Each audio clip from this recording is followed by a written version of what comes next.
घर की खुशी एक छोटा सा परिवार। जिन दीदी के घर में मैं काम में लगी हूँ वो काफी दिनों से बीमार है।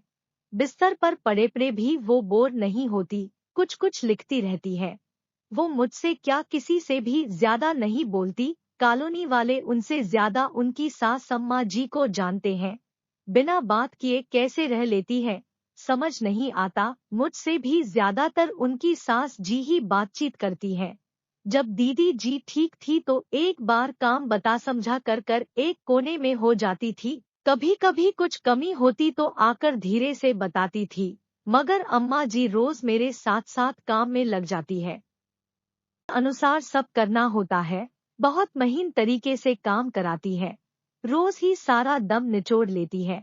पता नहीं दीदी जी कैसे नौकरी और घर दोनों संभालती होंगी, पर उन्हीं की सास जी की वजह से ये काम भी मिला है। भैया बाहर रहते हैं। हफ्ते या महीने में कभी कभी आते हैं। बहुत हंसमुख और सुंदर है। घर में आते हैं घर एकदम से चहकने लगता है। दीदी भी गुलाबी सी हो जाती है। बेटा खूब लाड करता है और अम्मा जी निहाल हुई रहती है। सब कहते हैं काम को लेकर बहुत जुनूनी है। आधी रात भी कोई खबर आए तो तुरंत अपनी टीम के साथ लग जाते हैं। बड़े दिनों से बिस्तर पर है। कुछ तकलीफ है उनको चलने फिरने में, इसलिए उनकी की बीमारी पर मुझे कह के गए हैं। ध्यान रखना इनका, अपने लिए बहुत लापरवाह है मैडम जी। उनका जो बेटा है थोड़ा संकोची है, पर आजकल दादी जी साथ रहकर कुछ खुल गया है। कभी कभी दादी जी से उलझ पड़ता है। दादी धार्मिक, अनुशासन प्रिय और सफाई पसंद है और उसे बार बार समझाती रहती है। चिढ़ जाता है क्योंकि इकलौता लाड दुलार से पला है, मगर दीदी की वजह से कुछ कहता नहीं। दीदी ने उसे यही सिखाया है कि हमारे अपने बड़े कभी गलत नहीं होते। उनका तरीका अखर सकता है मगर उनकी बात में भलाई ही होती है। पर बच्चे तो बच्चे होते हैं। इतने दिनों स्कूल में छुट्टियां पड़ गई। दीदी बिस्तर पर ही थी। उस दिन दादी और पोते में झड़प हो गई। दादी जी उसे कॉलोनी के बच्चों के साथ खेलने नहीं दे रही थी। बच्चे बार बार खाली प्लॉट में जा खेल रहे थे जहां थोड़ा कचरा बिखरा था। दादी जी ने उसे और सब बच्चों को डांट कर भगा दिया। बच्चों को ये नागवार गुजरा और दीदी के बेटे को भर दिया, तेरी दादी का रोज का है। उनको क्या, हम जहां भी खेले और तू मत आया कर हमारे साथ खेलने, बेकार हमारी बेइज्जती होती है। दादी जी ने उसे बालकनी से उन बच्चों के साथ खड़े हो बात करते देखा तो उसे फिर लताड़ा और घर बुलाया। उस दिन दादी पोते के बीच झड़प होनी पक्की थी। दीदी अपने कमरे में थी। दादी जी ने कमरे के बाहर से कहा, ये सब माँ की ढील का नतीजा है। कहना नहीं मानता किसी का। बड़ों की बात का कोई मान नहीं है। कोई संस्कार नहीं सिखाया, बस नौकरी की मस्ती में रहे सब। दीदी शांत पड़ी रही। बेटा दंदनाता आया और आते ही हाथ पैर धोने बाथरूम में घुस गया और जोर से दरवाजा बंद किया। दादी जी और गुस्से में आ गई। गुस्सा दिखा रहा है हमको, तुम देख रही हो न कैसे पटका है दरवाजा। दीदी कुछ बोली नहीं। दादी जी का गुस्सा सातवें आसमां पर था। हाँ, तुम दो बढ़ावा, हमको क्या, 4 दिन और रहेंगे जिंदा, तुम ही झेलोगी। पोता बाहर निकल आया और माँ के पास जाकर बोला, माँ दादी जी को बोलो थोड़ा कम बोला करे। सारा दिन मेरे पीछे पड़ी रहती है। मेरे दोस्त भी अब मुझसे कटने लगे हैं। ओके, पर ऐसे दरवाजा पटकना बहुत गलत है यार। माँ, दीदी ने सख्ती से कहा तो दादी का पोता कसम सा गया। जाओ तुम आंटी जी से दूध बनवा कर पी लो पहले। नहीं आंटी जी से नहीं, दादी जी से कहता हूँ, वो मेरे मन मुताबिक बनाती है। लेकिन क्या, वो नाराज है। क्यों? अरे आपको कुछ नहीं पता, आप तो ऑफिस में रहते हो। दिन भर मैं झेलता हूँ उनको। पोते की आवाज में कड़वाहट आ गई थी। मैंने सब्जी काटते हुए बाहर से देखा। दीदी ने बेटे का हाथ थाम लिया था। उसका चेहरा रुआसा हो गया। झेलना, मैं जब टोकती हूँ तो क्या तुम मेरे लिए भी ऐसा ही सोचते हो? सॉरी माँ, पर आप तो समझाते भी हो न, पर दादी जी तो नॉन स्टॉप किसी के भी सामने शुरू हो जाती है। मेरी भी तो कोई इज्जत है। तुम सुनोगे, अमल करोगे तो वो क्यों बोलेंगी? हाँ, आप भी उनका ही साइड लो। मैं साइड नहीं ले रही, तुम्हें रास्ता बता रही हूँ। कैसा रास्ता? पहले जाओ, दादी जी को सॉरी बोलो। नहीं, मैं नहीं बोलूंगा। गलती उनकी है कि मेरी गलती किसकी है, ये निकालना ज्यादा जरूरी है या दादी जी? दीदी ने थोड़ा सख्त होते कहा, फिर नरमाई से बोली, बेटा, दादा दादी किस्मत वालों को मिलते हैं। दादी जी हम सब में सबसे ज्यादा प्यार तुमसे करती है, फिक्र करती है। झूठ आप बना रहे हो भोला।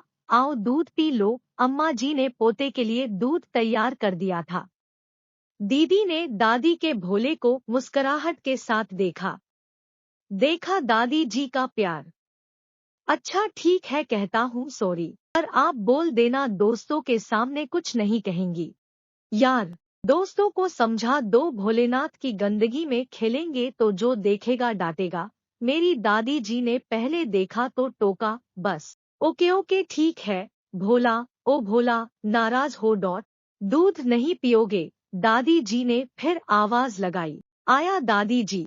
कुछ देर बाद दादी पोता साथ बैठकर भैया से वीडियो कॉल पर थे। दीदी अपने कमरे में बिस्तर पर थी। मैंने उनको हॉट वाटर बोतल दी, उन्होंने अपनी कमर पर रख ली। दादी और पोता अब भी दीदी की शिकायत में लगे थे। हमारी हर बात पर चुप लगा जाती है, कुछ बोलती नहीं। पापा पापा माँ बस मुझे समझाती रहती है, दादी को कुछ नहीं कहती। काहे कहेगी हमको? तुम्हारी तरह नहीं है जो बहस करे बड़ों के सामने। अरे, मैंने कब बहस की? देखा पापा, देखा। दूसरी तरफ भैया लगातार हंसे जा रहे थे। तू भी उसी की तरह है, हर बात को हंसी में उड़ा देता है।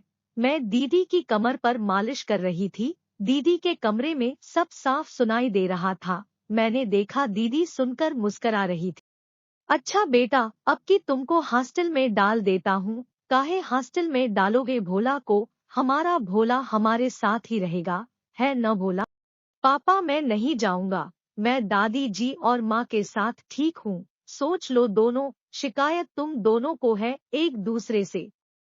वो तो हमारा चलता रहता है न दादी जी?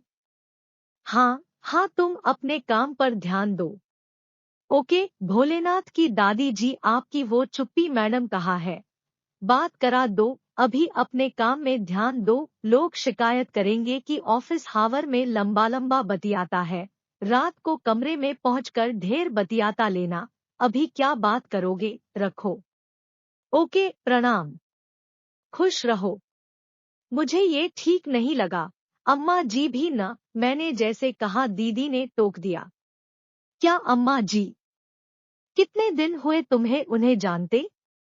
दीदी हम तो जो सुन देख रहे, कह रहे ठीक है, पर तुम्हारी नजर में जो है वो तुम्हारी सोच से गलत होगा।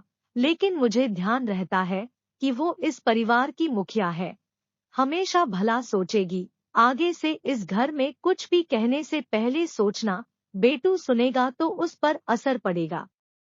दीदी की बात में डांट भी थी और चिंता भी।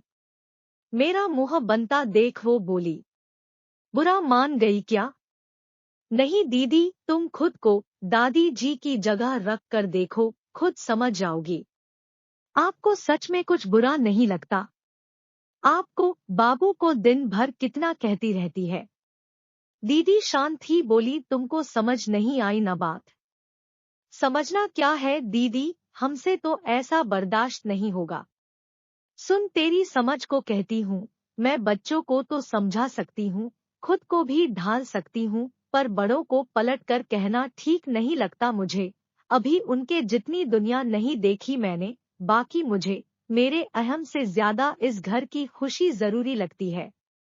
रात हो गई थी। मेरे पति देव ने फोन करके कहा आज वही रुक जाओ, मैं सुबह पहुंचूंगा। ये ट्रैवल एजेंसी में काम करते हैं। दीदी भी बोली रुक जाओ, कोई दिक्कत नहीं है। अम्मा जी भी राजी थी। रात में दादी ने पोते को अपने साथ सुला लिया। मैं दीदी के पास फोल्डिंग बेड पर सोने की तैयारी कर रही थी। अम्मा जी ने आवाज लगाई, धानी ओ धानी, जरा पैर दाब दो हमारा बिटिया। मैं अम्मा के पास आई। अम्मा मुझे फोन देकर बोली, दीदी को दे आ, भैया का नंबर लगाए हैं, जा जल्दी जा और आ। दीदी भैया बात कर रहे थे। अम्मा बोली, दरवाजा भेड़ दो, आराम से बतिया लेगी। मैंने उठकर दरवाजा बंद कर दिया और अम्मा के पैर दबाने लगी। नींद में जाते जाते अम्मा बोली, धानी तुम अच्छा कस के दबाती हो, पर भोला की माँ के हाथ में दुलार होता है, उसके हाथ की बात ही कुछ और है। मेरे सामने अब अम्मा का दूसरा ही स्वरूप आ रहा था। दीदी शायद इसलिए शाम को मुझे समझा रही थी।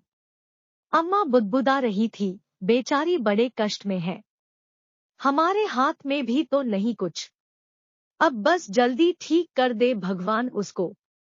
अम्मा जी सो गई। दीदी भी भैया से बात करके सो गई।